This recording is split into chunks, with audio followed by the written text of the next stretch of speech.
ನಮಸ್ಕಾರ, welcome to needs public. ಸ್ನೇಹಿತರೆ, ತುಂಬಾ ಜನ ಇನ್ಸ್ಟಾಗ್ರಾಮ್ ಅಲ್ಲಿ ಮತ್ತೆ ಫೇಸ್ಬುಕ್ ನಲ್ಲಿ ಒಂದು 15,000 ರೂಪಾಯಿ ಒಳಗಡೆ ಇರ್ತಕ್ಕಂಥ ಅಥವಾ 20,000 ರೂಪಾಯಿ ಒಳಗಡೆ ಇರ್ತಕ್ಕಂಥ ಲ್ಯಾಪ್ಟಾಪ್ ಗಳ ಬಗ್ಗೆ ಮಾಹಿತಿನ ತಿಳಿಸ್ಕೊಡಿ ಅಂತ ಕೇಳ್ತಾ ಇದ್ರಿ. ಸೊ ಹಾಗಾಗಿ ಇವತ್ತಿನ ಎಪಿಸೋಡ್ ನಲ್ಲಿ ಒಂದು 20,000 ರೂಪಾಯಿ ಅಥವಾ 15,000 ರೂಪಾಯಿ ಒಳಗಡೆ ಇರ್ತಕ್ಕಂಥ ಒಂದಿಷ್ಟು ಲ್ಯಾಪ್ಟಾಪ್ಸ್ ಗಳ ಬಗ್ಗೆ ನಿಮಗೆ ಮಾಹಿತಿನ ತಿಳಿಸ್ಕೊಡ್ತೀನಿ. ಆಮೇಲೆ ಈ ಒಂದು ಲ್ಯಾಪ್ಟಾಪ್ಸ್ ಗಳನ್ನ ಏನಕ್ಕಾಗಿ ಪರ್ಚೇಸ್ ಮಾಡಬೇಕು ಮತ್ತು ಏನಕ್ಕಾಗಿ ಪರ್ಚೇಸ್ ಮಾಡಬಾರದು ಅಂತ ನಿಮಗೆ ಡೀಟೇಲ್ ಆಗಿ ಎಕ್ಸ್ಪ್ಲೇನ್ ಮಾಡ್ತಾ ಬರ್ತೀನಿ.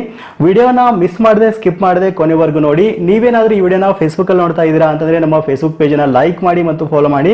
ನೀವೇನಾದ್ರೂ ಯೂಟ್ಯೂಬ್ ಅಲ್ಲಿ ನೋಡ್ತಾ ಇದ್ದೀರಾ ಅಂತಂದ್ರೆ ಈ ಕೂಡಲೇ ಸಬ್ಸ್ಕ್ರೈಬ್ ಮಾಡ್ಕೊಂಡು ಪಕ್ಕದಲ್ಲಿರುವ ಬೆಲ್ ಬಟನ್ ಒತ್ತಿ ಆಲ್ ಮೇಲೆ ಕ್ಲಿಕ್ ಮಾಡಿ.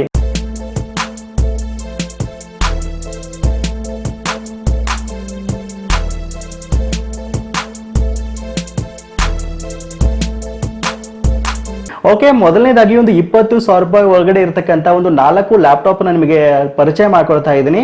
ಇದಾದ ನಂತರ ಈ ಲ್ಯಾಪ್ಟಾಪ್ ನ ಪರ್ಚೇಸ್ ಮಾಡಬೇಕಾ ಅಥವಾ ಮಾಡಬಾರ್ದಾ ಅಂತ ಡಿಸ್ಕಸ್ ಮಾಡೋಣ. ಇದಾದ ನಂತರ ಯಾವ ಒಂದು ಲ್ಯಾಪ್ಟಾಪ್ ನ ಪರ್ಚೇಸ್ ಮಾಡಿದ್ರೆ ಸೂಕ್ತ ಅಂತ ಸಹಿತ ನಿಮಗೆ ವಿಡಿಯೋದ ಕೊನೆಯಲ್ಲಿ ತಿಳಿಸ್ಕೊಡ್ತೀನಿ. ದಯವಿಟ್ಟು ವಿಡಿಯೋನ ಸ್ಕಿಪ್ ಮಾಡಬೇಡಿ. ಸ್ಕಿಪ್ ಮಾಡಿದ್ರೆ ಅಂದ್ರೆ ನಿಮಗೆ ಏನು ಅರ್ಥ ಆಗಲ್ಲ, ಆಯ್ತಾ? ಸೊ ಈಗ ಒಂದೊಂದಾಗಿ ನೋಡ್ತಾ ಬರೋಣ. ಸೊ ಮೊದಲನೇದಾಗಿ ಒಂದು ಐಬಾಲ್ ಲ್ಯಾಪ್ಟಾಪ್ ನ ಬಗ್ಗೆ ನಿಮಗೆ ತಿಳಿಸ್ಕೊಡ್ತೀನಿ. ನೋಡ್ತಾ ಇದ್ರ ರಿಲಯನ್ಸ್ ಡಿಜಿಟಲ್ ವೆಬ್ಸೈಟ್ ನಲ್ಲಿ ಒಂದು ಐಬಾಲ್ ಲ್ಯಾಪ್ಟಾಪ್ ನಿಮಗೆ ಸಿಗ್ತಾ ಇದೆ. ಕೇವಲ 11,000 ರೂಪಾಯಿ ಬಜೆಟ್ ನಲ್ಲಿ ಒಂದು ಲ್ಯಾಪ್ಟಾಪ್ ನಿಮಗೆ ಸಿಗ್ತಾ ಇರುವಂತದ್ದು. 11,000 ರೂಪಾಯಿದಲ್ಲಿ ಒಂದು ಲ್ಯಾಪ್ಟಾಪ್ ನ ಕೊಡ್ತಾ ಇದ್ದಾರೆ ಅಂತಂದ್ರೆ ಏನ್ ಕಾನ್ಫಿಗರೇಷನ್ ಇರುತ್ತೆ ಅಂತ ಸಹಿತ ನಾವು ನೋಡ್ಲೇಬೇಕಾಗುತ್ತೆ. ನೀವು ಯಾವುದೇ ಒಂದು ಲ್ಯಾಪ್ಟಾಪ್ ನ ತಗೊಳ್ಳಿ, ಕಾನ್ಫಿಗರೇಷನ್ ತುಂಬಾ ಮುಖ್ಯವಾಗಿರುತ್ತೆ. ಸೊ ಈ ಒಂದು ಲ್ಯಾಪ್ಟಾಪ್ ನಲ್ಲಿ ಏನೆಲ್ಲ ಕಾನ್ಫಿಗರೇಷನ್ ಇದೆ ಅಂತ ನೋಡಿದರೆ, ಇಂಟೆಲ್ ನ ಒಂದು ಆಟಮ್ ಪ್ರೊಸೆಸರ್ ಅಲ್ಲಿ ಇರುವಂತದ್ದು, 2 GB ರ್ಯಾಮ್ ಇದೆ, 32 GB ಒಂದು ಇಂಟರ್ನಲ್ ಸ್ಟೋರೇಜ್ ಇದೆ, ವಿಂಡೋಸ್ 10 ಜೊತೆ ಫುಲ್ HD ಒಂದಿಗೆ ಬರ್ತಾ ಇದೆ. ಈ ಒಂದು ಲ್ಯಾಪ್ಟಾಪ್ 11.6 ಇಂಚಿನ ಒಂದು ಲ್ಯಾಪ್ಟಾಪ್ ಇದಾಗಿರುವಂತದ್ದು. ಕೇವಲ 11,000 ರೂಪಾಯಿ ಬಜೆಟ್ ಅಲ್ಲಿ ನಿಮ್ಗೆ ಸಿಗ್ತಾ ಇದೆ. ಸೊ ಈ ಒಂದು ಲ್ಯಾಪ್ಟಾಪ್ ಚೆನ್ನಾಗಿಲ್ಲ ಅಂತ ಹೇಳ್ತಾ ಇಲ್ಲ, ಆಯ್ತಾ? ನಾವೇನ್ ದುಡ್ಡು ಕೊಡ್ತೀವಲ್ಲ ಆ ಒಂದು ದುಡ್ಡಿಗೆ ತಕ್ಕಂತ ಒಂದು ಕಾನ್ಫಿಗರೇಷನ್ ಇದ್ರ ಜೊತೆ ಕೊಡ್ತಾ ಇದ್ದಾರೆ. ಜಸ್ಟ್ ಥಿಂಕ್ ಮಾಡಿ, ಇಲ್ಲಿ ಒಂದು ಸ್ಮಾರ್ಟ್ ಫೋನ್ ಅನ್ನು ನಾವು ಪರ್ಚೇಸ್ ಮಾಡ್ತೀವಿ ಅಂತಂದ್ರೆ ನಾವು ಇತ್ತೀಚಿನ ದಿನಗಳಲ್ಲಿ ಅಟ್ಲೀಸ್ಟ್ 6 GB ರ್ಯಾಮ್ ಮತ್ತೆ 64 GB ಒಂದು ರೋಮ್ ಇರ್ತಕ್ಕಂಥ ಒಂದು ಫೋನ್ ಅನ್ನ ನಾವು ನೋಡ್ತಾ ಇದ್ದೀವಿ, ಸ್ಮಾರ್ಟ್ ಫೋನ್ ಅನ್ನ. ಅಂತದ್ರಲ್ಲಿ ಈ ಒಂದು ಲ್ಯಾಪ್ಟಾಪ್ ಜೊತೆ ಕೇವಲ 2 GB ರ್ಯಾಮ್ ಮತ್ತೆ 32 GB ಇಂಟರ್ನಲ್ ಸ್ಟೋರೇಜ್ ಬರ್ತಾ ಇದೆ, ಅದು ವಿಂಡೋಸ್ 10 ಜೊತೆ ಅಂತಂದ್ರೆ ನೀವು ಇದ್ರ ಸ್ಪೀಡ್ ಹೇಗಿರುತ್ತೆ ಅಂತ ಒಂದ್ಸಾರಿ ಥಿಂಕ್ ಮಾಡಿ. ಸೊ ಇದ್ರ ಬಗ್ಗೆ ಆಮೇಲೆ ಮಾತಾಡೋಣ. ಸೊ ಈಗ ನೆಕ್ಸ್ಟ್ ಲ್ಯಾಪ್ಟಾಪ್ ಬಗ್ಗೆ ಹೇಳಬೇಕು ಅಂತಂದ್ರೆ, ನೋಡ್ತಾ ಇದ್ರ ನಿಮಗೆ ಫ್ಲಿಪ್ಕಾರ್ಟ್ ನಲ್ಲಿ ಇನ್ನೊಂದು ಲ್ಯಾಪ್ಟಾಪ್ ಸಿಗ್ತಾ ಇದೆ. ಕೇವಲ 15,000 ರೂಪಾಯಿ ನಿಮಗೆ ಸಿಗ್ತಾ ಇದೆ. RDP ಥಿನ್ ಬುಕ್ ಆಟಮ್ ಅಂತ.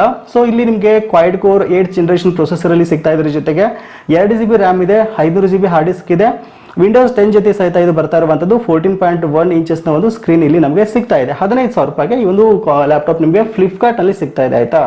ಸೊ ಈಗ ನೆಕ್ಸ್ಟ್ ಲ್ಯಾಪ್ಟಾಪ್ ಬಗ್ಗೆ ನೋಡೋಣ. ನೆಕ್ಸ್ಟ್ ಲ್ಯಾಪ್ಟಾಪ್ ಲೆನೋವೋ ಒಂದು ಲ್ಯಾಪ್ಟಾಪ್, ಲೆನೋವೋ V145 ಅಂತ ಟಾಟಾ ಕ್ಲಿಕ್ ವೆಬ್ಸೈಟ್ ನಲ್ಲಿ ನಿಮಗೆ ಸಿಗ್ತಾ ಇರುವಂತದ್ದು. ಈ ಒಂದು ಲ್ಯಾಪ್ಟಾಪ್ ನಿಮಗೆ ಕೇವಲ 16,250 ರೂಪಾಯಿ ನಿಮಗೆ ಸಿಗ್ತಾ ಇದೆ.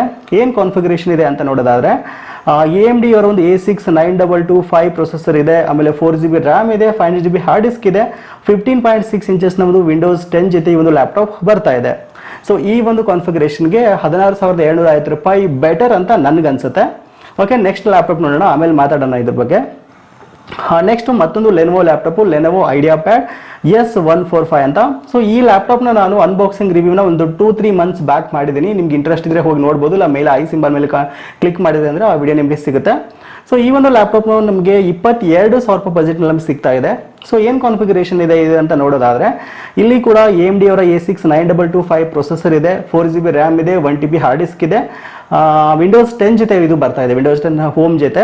ಆಮೇಲೆ 15.6 ಇಂಚಸ್ ನ ಒಂದು ಲ್ಯಾಪ್ಟಾಪ್ ಇದಾಗಿರುವಂತದ್ದು, 1.85 kg ತೂಕ ಈ ಒಂದು ಲ್ಯಾಪ್ಟಾಪ್ ಹೊಂದಿದೆ. 22,000 ರೂಪಾಯಿ ನಮ್ಗೆ ಇದು ಸಿಗ್ತಾ ಇದೆ. ಸೊ ನೋಡಿದ್ರಲ್ಲ, ಈ ಒಂದು 11,000 ರೂಪಾಯಿಂದ ಹಿಡಿದು 22,000 ರೂಪಾಯಿ ಬಜೆಟ್ ನ ಒಂದು 4 ಲ್ಯಾಪ್ಟಾಪ್ ಬಗ್ಗೆ ನಾನು ನಿಮ್ಗೆ ಹೇಳ್ತಾ ಬಂದೆ. ಸೊ ಅದರ ಒಂದು ಕಾನ್ಫಿಗರೇಷನ್ ನಿಮಗೆ ಸಹಿತ ಹೇಳ್ತಾ ಬಂದೆ. ಆಲ್ಮೋಸ್ಟ್ ಎಲ್ಲ ಡಿವೆಲ್ ಕೋರು, ಆಮೇಲೆ AMD A6 ಎಂಟ್ರಿ ಲೆವೆಲ್ ಒಂದು ಗ್ರಾಫಿಕ್ಸ್ ಪ್ರೊಸೆಸರ್ ಇರುವಂತದ್ದು, ಆಮೇಲೆ ಇಂಟೆಲ್ ಅವರ ಒಂದು ಆಟಮ್ ಪ್ರೊಸೆಸರ್ ಕೂಡ ನೀವು ನೋಡಿದ್ರಿ. ಸೊ ಈ ಒಂದು ಎಲ್ಲಾ ಲ್ಯಾಪ್ಟಾಪ್ ನಾನು ಚೆನ್ನಾಗಿಲ್ಲ ಅಂತ ಹೇಳ್ತಾ ಇಲ್ಲ. ನಾವೇನ್ ದುಡ್ಡು ಕೊಡ್ತಾ ಇದ್ದೇವಲ್ಲ ಆ ಒಂದು ದುಡ್ಡಿಗೆ ತಕ್ಕಂತ ಒಂದು ಕಾನ್ಫಿಗರೇಷನ್ ಈ ಒಂದು ಲ್ಯಾಪ್ಟಾಪ್ಸ್ ನಲ್ಲಿ ಇದೆ. ಸೊ ಈ ಲ್ಯಾಪ್ಟಾಪ್ಸ್ ನ ತಗೊಂಡ್ರೆ ಏನ್ ಪ್ರಾಬ್ಲಮ್ ಆಗುತ್ತೆ ಅಂತ ಹೇಳ್ಬೇಕು ಅಂತಂದ್ರೆ, ನೀವು ಲ್ಯಾಪ್ಟಾಪ್ ನ ಈ ಕಡಿಮೆ ದುಡ್ಡಲ್ಲಿ ನೋಡ್ತಾ ಇದ್ದೀರಾ ಅಂತಂದ್ರೆ ಈ ಕಾನ್ಫಿಗರೇಷನ್ ಬರುತ್ತೆ. ನೀವು ಲ್ಯಾಪ್ಟಾಪ್ ಆನ್ ಮಾಡಕ್ಕೆ ಆಫ್ ಮಾಡಕ್ಕೆ ನಿಮ್ಗೆ 2 ರಿಂದ 3 ನಿಮಿಷ ಟೈಮ್ ತಗೊಳುತ್ತೆ. ಸೊ ಆನ್ ಮಾಡೋಕ್ಕೆ ಆಫ್ ಮಾಡೋಕ್ಕೆ 2-3 ನಿಮಿಷ ಟೈಮ್ ತಗೋತು, ಕೆಲವು ಸರಿ 5 ನಿಮಿಷ ಟೈಮ್ ತಗೊಳ್ತು ಅಂತಂದರೆ ನಿಮ್ಗೆ ತುಂಬ ಫ್ರಸ್ಟ್ರೇಷನ್ ಆಗಿಬಿಡುತ್ತೆ. ಸೊ ಈ ಯಾಕಾದ್ರೂ ತೊಗೊಂಡು ಈ ಒಂದು ಲ್ಯಾಪ್ಟಾಪ್ನ ಅನ್ನೋ ಥರ ಆಗಿಬಿಡುತ್ತೆ.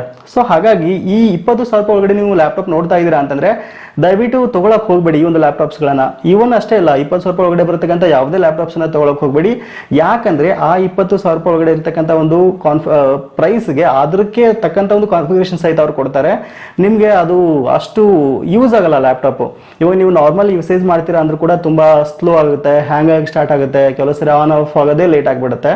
ಆಮೇಲೆ ಇವನ್ನ ಸೇಲ್ ಮಾಡ್ತೀರಾ ಅಂದ್ರೂ ಕೂಡ ನಿಮಗೆ ಸೆಕೆಂಡ್ ಹ್ಯಾಂಡ್ ಸಹಿತ ಅದನ್ನ ಯಾರು ತೊಗೊಳ್ಳಲ್ಲ ಆ ಬಜೆಟ್ನ ಒಂದು ಲ್ಯಾಪ್ಟಾಪ್ಸ್ಗಳನ್ನು. ಹಾಗಾಗಿ ನೀವು ಅದನ್ನ ಮತ್ತೆ ಮೂಲೆಗೆ ಬಿಸಾಕಿ ಮತ್ತೆ ನೀವು ಅಪ್ಗ್ರೇಡ್ ಆಗಬೇಕಿತ್ತು ಅಂತಂದರೆ ಬೇರೆ ಅಮೌಂಟ್ ಮತ್ತೆ ನೀವು ಹೊಸದಾಗಿ ಹೊಸ ಲ್ಯಾಪ್ಟಾಪ್ನ ತೊಗೊಳ್ಳೋದಾಗುತ್ತೆ. ಸೊ ಹಾಗಾಗಿ ನೀವು ಮಿನಿಮಮ್ ಒಂದು ಕಾನ್ಫಿಗರೇಷನ್ ಇರತಕ್ಕಂಥ ಲ್ಯಾಪ್ಟಾಪ್ನ ಪರ್ಚೇಸ್ ಮಾಡಿದರೆ ತುಂಬ ಉತ್ತಮ ಅಂತ ಹೇಳಕ್ಕೆ ಇಷ್ಟಪಡ್ತೀನಿ. ನಿಮ್ಮ ಮನೆಯಲ್ಲಿ ನೀವು ಮಕ್ಕಳಿಗೆ ಕಂಪ್ಯೂಟರ್ ಕಲಿಯೋಕ್ಕೆ ಕೊಡಿಸ್ತೀರಾ ಅಂತಂದರೆ, ಅಥವಾ ನಿಮ್ಮ ಮನೆಯಲ್ಲಿ ಮಕ್ಕಳು ಇಂಜಿನಿಯರಿಂಗ್ ಓದ್ತಿದ್ದೀರಾ ಅಂತಂದರೆ, ಡಿಗ್ರಿ ಓದ್ತಿದ್ದೀರಾ ಅಂತಂದರೆ, ಅಥವಾ ನೀವು ಮನೆಯಿಂದಲೇ ಕೆಲಸ ಮಾಡ್ತೀರಾ ಅಂತಂದರೆ ಒಂದು ಬೇಸಿಕ್ ಕಾನ್ಫಿಗರೇಷನ್ ಅಟ್ಲೀಸ್ಟ್ ನೀವು ತೊಗೊಂಡ್ರೆ ತುಂಬ ಉತ್ತಮ ಅಂತ ಹೇಳ್ಬೋದು. ಏನೆಲ್ಲ ಒಂದು ಕಾನ್ಫಿಗರೇಷನ್ ಇರ್ತಕ್ಕಂಥ ಲ್ಯಾಪ್ಟಾಪ್ನ ತೊಗೊಳ್ಬೇಕು ಅಂತ ನೋಡೋದಾದ್ರೆ ಅಟ್ಲೀಸ್ಟ್ ನೀವು Intel i3 9th generation laptop ಒಂದು ಪ್ರೊಸೆಸರ್ ಇರ್ತಕ್ಕಂಥ ಒಂದು ಲ್ಯಾಪ್ಟಾಪ್ನ ತೊಗೊಂಡ್ರೆ ತುಂಬ ಉತ್ತಮ. ಇಲ್ಲ ಅಂತಂದ್ರೆ AMD Ryzen ಅಲ್ಲಿ ತಗೋತೀರಾ ಅಂತಂದ್ರೆ Ryzen 3 2nd ಜನರೇಷನ್ ಇರತಕ್ಕಂಥ ಲ್ಯಾಪ್ಟಾಪ್ಸ್ ತಗೊಂಡ್ರೆ ಅಂತಂದ್ರೆ ತುಂಬಾ ಉತ್ತಮ ಅಂತ ಹೇಳ್ಬೋದು. ಆಮೇಲೆ ರ್ಯಾಮ್ ಬಗ್ಗೆ ಮಾತಾಡಬೇಕು ಅಂತಂದ್ರೆ 4GB DDR4 ಇರತಕ್ಕಂಥ ರ್ಯಾಮ್ ಇರತಕ್ಕಂಥ ಲ್ಯಾಪ್ಟಾಪ್ ತಗೊಳ್ಳಿ. ಆಮೇಲೆ 500GB ಹಾರ್ಡ್ ಡಿಸ್ಕ್ ತಗೊಳ್ಳಿ. 500GB ಹಾರ್ಡ್ ಡಿಸ್ಕ್ ಸ್ವಲ್ಪ ಪ್ರೈಸ್ ಕಡಿಮೆ ಆಗುತ್ತೆ ಇದು ಹಾರ್ಡ್ ಡಿಸ್ಕ್ ತಗೊಂಡಿವಿ ಅಂತಂದ್ರೆ. ಇಲ್ಲ ಅಂತಂದ್ರೆ ನೀವು ಸ್ವಲ್ಪ ಪ್ರೈಸ್ ಸ್ವಲ್ಪ ಜಾಸ್ತಿ ಆದ್ರೂ ಪರವಾಗಿಲ್ಲ, 1,000 ಅಂತಂದ್ರೆ 256GB SSD ಇರತಕ್ಕಂಥ ಲ್ಯಾಪ್ಟಾಪ್ ತಗೊಂಡ್ರು ತುಂಬಾ ಉತ್ತಮ ಅಂತ ಹೇಳ್ಬೋದು. ಸೊ ಇದಾದ ನಂತರ ನೆಕ್ಸ್ಟ್ ನೀವು ಒಂದು 14 ಇಂಚಸ್ ಸ್ಕ್ರೀನ್ ನಿಮಗೆ ಸಾಕು ಅಂತ ಹೇಳ್ಬೋದು. ಆಮೇಲೆ ನಿಮ್ಗೆ ಆಲ್ಮೋಸ್ಟ್ ಪ್ರೊಸೆಸರ್ ಜೊತೆಗೆ ಇಂಟಿಗ್ರೇಟೆಡ್ ಗ್ರಾಫಿಕ್ಸ್ ಬರುತ್ತೆ. ಫಾರ್ ಎಕ್ಸಾಂಪಲ್ ಈಗ ರೇಡಿಯನ್ ಗ್ರಾಫಿಕ್ಸ್ ಎಲ್ಲ AMD ಜೊತೆ ಇಂಟಿಗ್ರೇಟೆಡ್ ಆಗಿ ಬರುತ್ತೆ, 2GB ವರೆಗೂ ಬರುತ್ತೆ ಅದು. ಸೊ ಇಷ್ಟು ಕಾನ್ಫಿಗರೇಷನ್ ಇರ್ತಕ್ಕಂಥ ಲ್ಯಾಪ್ಟಾಪ್ ನೀವು ತೊಗೊಂಡ್ರಿ ಅಂತಂದ್ರೆ ನಿಮಗೆ ತುಂಬ ಉತ್ತಮ ಅಂತ ಹೇಳ್ಬೋದು. ಅಟ್ಲೀಸ್ಟ್ ನೀವು ಸ್ಟೂಡೆಂಟ್ಸ್ ಆಗಿದ್ರೆ ಅಂದರೆ, ಈಗ ನೀವು ಇಂಜಿನಿಯರಿಂಗ್ ಮಾಡ್ತಿದ್ದೀರಾ ಅಂತಂದರೆ CAD ಸಾಫ್ಟ್ವೇರ್ ಯೂಸ್ ಮಾಡ್ತಾ ಇರ್ತೀರಾ, ನೀವು ಸಿವಿಲ್ ಅವರು ಅಥವಾ ಮೆಕ್ಯಾನಿಕಲ್ ಅವರು CAD ಸಾಫ್ಟ್ವೇರ್ ಆರಾಮಾಗಿ ರನ್ ಆಗುತ್ತೆ. ಅದಾದ ನಂತರ ನೀವು ಲೈಟ್ ಪ್ರೋಗ್ರಾಮಿಂಗ್ ಮಾಡ್ತೀರಾ ಅಂದ್ರೂ ಕೂಡ ಈ ಕಾನ್ಫಿಗರೇಷನ್ ಎನಫ್ ಅಂತ ಹೇಳ್ಬೋದು. ಆಮೇಲೆ ಡೇ ಟು ಡೇ ಯೂಸೇಜ್ಗೂ ಸಹಿತ ಮಲ್ಟಿ ಟಾಸ್ಕಿಂಗ್ ಮಾಡ್ತೀರಾ ಅಂತಂದ್ರೂ ಈ ಕಾನ್ಫಿಗರೇಷನ್ ನಿಮಗೆ ಅಟ್ಲೀಸ್ಟ್ ಇದು ಬೇಕೇ ಬೇಕು. ಇಷ್ಟು ಕಾನ್ಫಿಗರೇಷನ್ ಇತ್ತು, ಇದಕ್ಕಿಂತ ಕಡಿಮೆ ಹೋಗ್ತೀರಾ ಅಂತಂದ್ರೆ ನಿಮಗೆ ತುಂಬ ಲ್ಯಾಪ್ಟಾಪ್ ಇಶ್ಯೂ ಆಗಿ ಸ್ಟಾರ್ಟ್ ಆಗುತ್ತೆ. ಸೊ ಈ ಪ್ರೈಸಲ್ಲಿ ಒಂದು ಲ್ಯಾಪ್ಟಾಪ್ ಇದೆ ಆಯ್ತಾ, ಅದನ್ನ ನಿಮ್ಗೆ ಸಜೆಸ್ಟ್ ಮಾಡ್ತೀನಿ. Asus VivoBook 14 ಅಂತ. ಸೊ ಈ ಒಂದು ಲ್ಯಾಪ್ಟಾಪ್ನ ಪ್ರೈಸ್ ಬಂದ್ಬಿಟ್ಟು 36,900 ರೂಪಾಯಿ ಆಗುತ್ತೆ. ಸೊ ನಾನೇನು ಕಾನ್ಫಿಗರೇಷನ್ ಹೇಳಿದ್ರೆ ಇದೆಲ್ಲ ಕಾನ್ಫಿಗರೇಷನ್ ಈ ಒಂದು ಲ್ಯಾಪ್ಟಾಪ್ನಲ್ಲಿ ಇರುವಂಥದ್ದು ನೋಡ್ತಾ ಇದ್ರೆ ಇಂಟೆಲ್ i3 10th ಜನರೇಷನ್ ಇದೆ, ಲೇಟೆಸ್ಟ್ ಪ್ರೊಸೆಸರ್ ಇದು. ಆಮೇಲೆ 4GB ರ್ಯಾಮ್ ಇದೆ, 256GB SSD ಇದೆ. ಇದಾದ ನಂತರ ವಿಂಡೋಸ್ 10 ಹೋಮ್ ಇರುವಂಥದ್ದು. ಸೊ ಹಾಗಾಗಿ ಇದು 1.5 kg ತೂಕ ಇದೆ ಲ್ಯಾಪ್ಟಾಪ್, ಬೆಸ್ಟ್ ಇದು. ಈ ಒಂದು ಕಾನ್ಫಿಗರೇಷನ್ ಇರ್ತಕ್ಕಂಥ ಲ್ಯಾಪ್ಟಾಪ್ನ ನೋಡ್ಬೋದು ನೀವು. ಆಮೇಲೆ ಈಗ ಬ್ರ್ಯಾಂಡ್ ಬಗ್ಗೆ ಮಾತಾಡಬೇಕು ಅಂತಂದ್ರೆ, ನೀವು ಲ್ಯಾಪ್ಟಾಪ್ ತಗೊಳ್ಳುವಾಗ ಬ್ರ್ಯಾಂಡ್ನ ಹೇಗೆ ಚೂಸ್ ಮಾಡ್ತೀರಾ ಅಂತಂದ್ರೆ, ಸೊ ಯಾರೋ ಒಂದು ಬ್ರ್ಯಾಂಡ್ ಹೇಳಿದರೆ ಅದನ್ನೇ ತೊಗೊಂಡ್ಬಿಡೋಣ ಅಂತಲ್ಲ. ಸೊ ನಿಮ್ಮ ಊರಿಗೆ ಯಾವ ಒಂದು ಸರ್ವಿಸ್ ಸೆಂಟರ್ ನಿಯರ್ ಆಗುತ್ತೋ ಅಂತ ಒಂದು ಲ್ಯಾಪ್ಟಾಪ್ಸ್ನ ಪರ್ಚೇಸ್ ಮಾಡಿ. ಫಾರ್ ಎಕ್ಸಾಂಪಲ್ ಈಗ ನಮ್ದು ಹಾವೇರಿ, ನಮಗೆ ಹುಬ್ಳಿ ನಿಯರ್ ಆಗುತ್ತೆ, ಹುಬ್ಳಿನಲ್ಲಿ ಯಾವ್ಯಾವ ಸರ್ವಿಸ್ ಸೆಂಟರ್ ಇದೆ ಅಂತ ಒಂದ್ಸರಿ ಚೆಕ್ ಮಾಡಿ. ಫಾರ್ ಎಕ್ಸಾಂಪಲ್ ಹುಬ್ಳಿಯಲ್ಲಿ ಸೋನಿ ಸರ್ವಿಸ್ ಸೆಂಟರ್ ಇದೆ, ಡೆಲ್ ಸರ್ವಿಸ್ ಸೆಂಟರ್ ಇದೆ, ಆಮೇಲೆ ಬೇರೆ ಬೇರೆ ಒಂದು ಯಾವ ಸರ್ವಿಸ್ ಸೆಂಟರ್ ಅಂತ ನೋಡ್ಬಿಟ್ಟು ಆ ಒಂದು ಬ್ರ್ಯಾಂಡ್ ಲ್ಯಾಪ್ಟಾಪ್ನ ತೊಗೊಂಡ್ವಿ ಅಂತಂದ್ರೆ ಇನ್ ಕೇಸ್ ಪ್ರಾಬ್ಲಮ್ ಆಯಿತು ಅಂದ್ರೆ ಸಡನ್ ಆಗಿ ಹೋಗ್ಬಿಟ್ಟು ಲ್ಯಾಪ್ಟಾಪ್ನ ರಿಪೇರ್ ಮಾಡಿಸ್ಕೊಂಡು ಬಂದ್ಬಿಡ್ತೀವಿ. ಸೊ ಈ ರೀತಿ ಬ್ರ್ಯಾಂಡನ್ನು ಚೂಸ್ ಮಾಡಿ ತುಂಬ ಉತ್ತಮ ಅಂತ ಹೇಳ್ಬಿಟ್ಟು ಹೀಗೆ ಮಾಡಿದರೆ. ಸೊ ಇದಾದ ನಂತರ ಪ್ರೈಸ್ ಬಗ್ಗೆ ಮಾತಾಡಬೇಕು ಅಂತಂದ್ರೆ ಈ ಕಾನ್ಫಿಗರೇಷನ್ ನಿಮಗೆ ಏನು ಬ್ರೋ 37,000 ಇದೆ ಅಂತ ನೀವು ಹೇಳ್ತಾ ಇದ್ದೀರಾ. ಬಟ್ ಏನಂದ್ರೆ ಇವಾಗ ಲಾಕ್ಡೌನ್ ಇರೋದ್ರಿಂದ ಲ್ಯಾಪ್ಟಾಪ್ ಪ್ರೈಸ್ ಸ್ವಲ್ಪ ಜಾಸ್ತಿ ಆಗಿದೆ. ಇದೇ ಲ್ಯಾಪ್ಟಾಪ್ನ ನೀವು ಒಂದು 6-7 ತಿಂಗಳು ಹಿಂದೆ ತೊಗೊಂಡಿದ್ರಿ ಅಂತಂದ್ರೆ 30,000 ರೂಪಾಯಿದಲ್ಲಿ ನಿಮ್ಗೆ ಬಂದ್ಬಿಡ್ತಾ ಇತ್ತು. ಬಟ್ ಇವಾಗ ಲ್ಯಾಪ್ಟಾಪ್ ತುಂಬ ಪ್ರತಿಯೊಬ್ಬರಿಗೂ ತುಂಬ ಯೂಸ್ಫುಲ್ ಇದೆ, ಮನೆಯಿಂದ ಕೆಲಸ ಮಾಡ್ತಿರ್ತಾರೆ. ಹಾಗಾಗಿ ಬೇಡಿಕೆ ಜಾಸ್ತಿ ಆದಂಗೆ ಪ್ರೈಸ್ ಕೂಡ ಜಾಸ್ತಿ ಮಾಡಿದ್ದಾರೆ. ಸೊ ಹಾಗಾಗಿ ಮಿನಿಮಮ್ ಈ ಒಂದು ಕಾನ್ಫಿಗರೇಷನ್ ಇರ್ತಕ್ಕಂಥ ಲ್ಯಾಪ್ಟಾಪ್ಸ್ನ ಪರ್ಚೇಸ್ ಮಾಡಿ. ದಯವಿಟ್ಟು ಒಂದು 20,000 ರೂಪಾಯಿ ಬಜೆಟ್ ಒಳಗಡೆ ಇರ್ತಕ್ಕಂಥ ಲ್ಯಾಪ್ಟಾಪ್ ತೊಗೊಳಕ್ಕೆ ಹೋಗಬೇಡಿ. ಇಷ್ಟೇ ಬಜೆಟ್ ಇದೆ ಬ್ರೋ ನಮ್ಮ ಹತ್ರ, ಏನು ಮಾಡೋದು, ನಾವು ಇದನ್ನೇ ತೊಗೋತೀವಿ ಅಂತಂದರೆ ಸೊ ಅದು ವಿಚಾರ ಮಾಡಿ ನೀವು. ಇಲ್ಲ ಅಂತಂದರೆ ಸ್ವಲ್ಪ ದಿವಸ ವೇಟ್ ಮಾಡಿ, ಅದಕ್ಕೆ ಇನ್ನೊಂದು 10,000 ರೂಪಾಯಿ ಸೇರಿಸ್ಬಿಟ್ಟು ನಾನು ಹೇಳಿದ ಒಂದು ಕಾನ್ಫಿಗರೇಷನ್ ಇರ್ತಕ್ಕಂಥ ಲ್ಯಾಪ್ಟಾಪ್ ತೊಗೊಂಡ್ರೆ ತುಂಬ ಉತ್ತಮ ಅಂತ ಹೇಳೋಕ್ಕೆ ಇಷ್ಟಪಡ್ತೀನಿ. ಓಕೆ, ವಿಡಿಯೋ ಇಷ್ಟ ಆಯಿತು ಅನ್ಕೋತೀನಿ. ವಿಡಿಯೋ ಇಷ್ಟ ಆಗಿತ್ತು ಅಂದರೆ ಒಂದು ಲೈಕ್ ಮಾಡೋದನ್ನ ಮರಿಬೇಡಿ. ಲ್ಯಾಪ್ಟಾಪ್ ಪರ್ಚೇಸ್ ಮಾಡಬೇಕು ಅಂತಕ್ಕಂಥ ನಿಮ್ಮ ಎಲ್ಲ ಸ್ನೇಹಿತರಿಗೆ ಈ ವಿಡಿಯೋನ ಮಿಸ್ ಮಾಡದೆ ಶೇರ್ ಮಾಡಿ. ಸಿಗೋಣ ಮತ್ತೆ ಮುಂದಿನ ವಿಡಿಯೋದಲ್ಲಿ. Thank you for watching. Take care.